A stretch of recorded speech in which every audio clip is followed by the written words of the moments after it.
Meninting tergolong burung pemakan hewan air kecil, di mana habitatnya pasti berada dekat sumber air. Ketika kicauannya terdengar, dapat menuntun kita menuju sumber air. Jadi ketika kita tersesat di hutan, salah satu kegiatan penting sekali yang harus dilakukan adalah mencari sumber air. Dengerin suara aliran airnya pasti kedengeran dari jauh ya Mas ya. Terus juga ada tanda-tanda seperti kalau ada kicauan burung meninting itu biasanya ada air di sekitarnya. Karena mereka juga mencari air. Jadi seperti ini nih, kita udah ketemu dan kita bisa bangun shelter di sini. Penting sekali juga untuk memantau keadaan sekitar. Sumber air terkadang menjadi jalur bagi hewan liar, maka saya harus menghindari bekas jejaknya. Kita harus babat tanaman yang ada di sini karena lahan di sini rata dan ini tanaman liar yang aman banget untuk dibabat ya Mas ya. Ya, Dia akan tumbuh lagi. Ya. Mudah sekali tumbuh ini dan bukan tanaman yang dilindungin.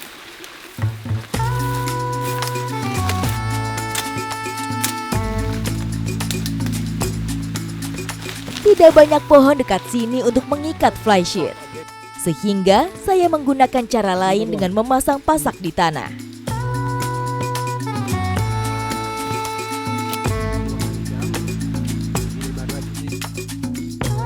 Ini biar lebih lega, kita harus tinggikan lagi nih trekking pole. Jadi trekking pole ini banyak sekali fungsinya. Cukup segini Mas? Ya, cukup. Dikunci aja. Ini naikin lagi apa udah? Cukup. Cukup. Oke. Nah, di dalam udah cukup lega kan? Yes, betul. Sudah leluasa bergerak. Pandai memanfaatkan alat yang kita bawa menjadi kunci cara bertahan.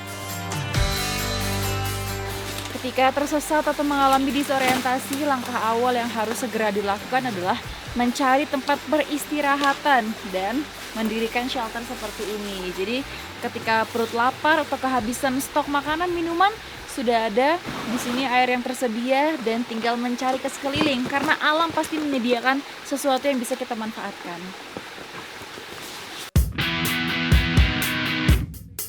Jadi kalau teman-teman kehabisan logistik atau kehabisan bahan makanan, ini dia tipsnya, salah satu tumbuhan yang bisa dimanfaatkan yaitu pakis. Seperti ini bentuknya.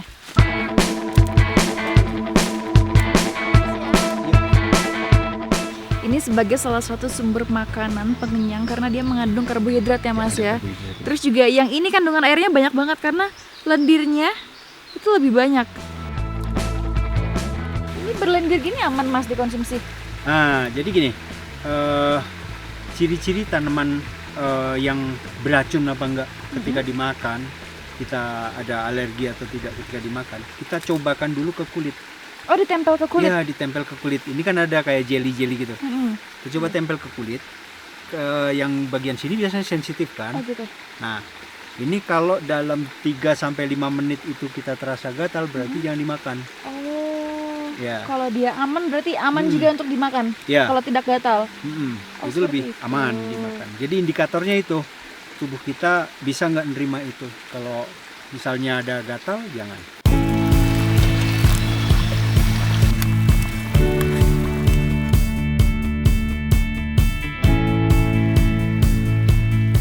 Udah matang ya Mas ya? Nih, udah empuk. Dicobain. Ini sudah matang, tinggal kita coba. Panas banget tapi Mas. Dingin dulu ya.